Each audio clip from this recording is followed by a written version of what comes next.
ಆರೋಗ್ಯ ವಲಯದಲ್ಲಿ ಗುಣಮಟ್ಟದ ಚಿಕಿತ್ಸೆ, ಶಿಕ್ಷಣ, ಸಂಶೋಧನೆ ಮತ್ತು ನಾವೀನ್ಯತೆಯಲ್ಲಿ ಏಮ್ಸ್ ಸಂಸ್ಥೆಗಳ ಕೊಡುಗೆ ಮಹತ್ವದ್ದು ಎಂದು ರಾಷ್ಟ್ರಪತಿ ದ್ರೌಪದಿ ಮುರ್ಮು ಹೇಳಿದ್ದಾರೆ. ಗುಜರಾತ್ನ ರಾಜ್ಕೋಟ್ ಏಮ್ಸ್ ಸಂಸ್ಥೆಯ ಪ್ರಥಮ ಘಟಿಕೋತ್ಸವದಲ್ಲಿಂದು ಪ್ರತಿಭಾನ್ವಿತ ವಿದ್ಯಾರ್ಥಿಗಳಿಗೆ ಪದಕ ಮತ್ತು ಪದವಿ ಪ್ರಮಾಣ ಪತ್ರ ಪ್ರದಾನ ಮಾಡಿದ ಅವರು, ದೇಶದ ಆರೋಗ್ಯ ನೀತಿ ರೂಪಿಸುವಲ್ಲಿಯೂ ಏಮ್ಸ್ ಸಂಸ್ಥೆಗಳು ಗಣನೀಯ ಕೊಡುಗೆ ನೀಡಿವೆ ಎಂದರು. ದೇಶದಲ್ಲಿ ಜಾಗತಿಕ ಮಟ್ಟದ ಆರೋಗ್ಯ ಸೇವಾ ವ್ಯವಸ್ಥೆ ರೂಪಿಸಲು ಹಲವು ಏಮ್ಸ್ ಸಂಸ್ಥೆಗಳನ್ನು ಆರಂಭಿಸಲಾಗಿದ್ದು, ಈ ಪೈಕಿ ರಾಜ್ಕೋಟ್ ಸಂಸ್ಥೆ ಕೂಡ ಒಂದಾಗಿದೆ.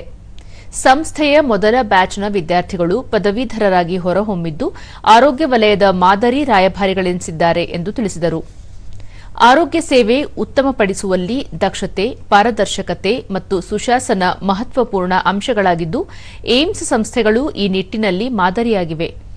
ಜಾಗತಿಕ ಆರೋಗ್ಯ ವಲಯದ ಭವಿಷ್ಯದ ರೂಪುರೇಷೆ ನಿರ್ಧರಿಸುವಲ್ಲಿ ಪ್ರಮುಖ ಕೊಡುಗೆ ನೀಡುತ್ತಿವೆ ಎಂದರು.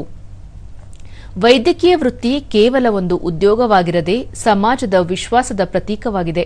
ಈ ವಿಶ್ವಾಸ ಉಳಿಸಿಕೊಳ್ಳಲು ವೈಜ್ಞಾನಿಕ ಜ್ಞಾನದ ಜೊತೆಗೆ ಸಂವೇದನಾಶೀಲತೆ, ವಿನಮ್ರತೆ, ದಿಟ್ಟತನ ಮುಂತಾದ ಗುಣಗಳು ಅವಶ್ಯ. ಏಮ್ಸ್ ಪದವೀಧರರು ಈ ನಿಟ್ಟಿನಲ್ಲಿ ಮಾದರಿಯಾಗಿದ್ದಾರೆ ಎಂದು ಹೇಳಿದರು. शिक्षा, शोध और नवाचार, जनस्वास्थ्य पहल और राष्ट्रीय स्वास्थ्य नीतियों के निर्माण में भी एम्स संस्थानों की महत्वपूर्ण भूमिका है. ये बहुत ही प्रसन्नता का विषय है कि एम्स के विद्यार्थी न केवल भारत में बल्कि विदेशों में भी विभिन्न शीर्ष अस्पतालों और मेडिकल कॉलेज के नेतृत्व प्रदान कर रहे हैं.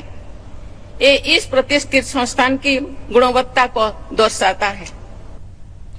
ಇದಕ್ಕೂ ಮೊದಲು ರಾಜ್ಕೋಟ್ಗೆ ಆಗಮಿಸಿದ ರಾಷ್ಟ್ರಪತಿ ದ್ರೌಪದಿ ಮುರ್ಮು ಅವರನ್ನು ರಾಜ್ಯಪಾಲ ಆಚಾರ್ಯ ದೇವವ್ರತ್, ಕೇಂದ್ರ ಆರೋಗ್ಯ ಮತ್ತು ಕುಟುಂಬ ಕಲ್ಯಾಣ ಹಾಗೂ ರಾಸಾಯನಿಕ ಮತ್ತು ರಸಗೊಬ್ಬರ ಖಾತೆ ರಾಜ್ಯ ಸಚಿವರಾದ ಅನುಪ್ರಿಯಾ ಪಟೇಲ್ ವಿಮಾನ ನಿಲ್ದಾಣದಲ್ಲಿ ಬರಮಾಡಿಕೊಂಡರು.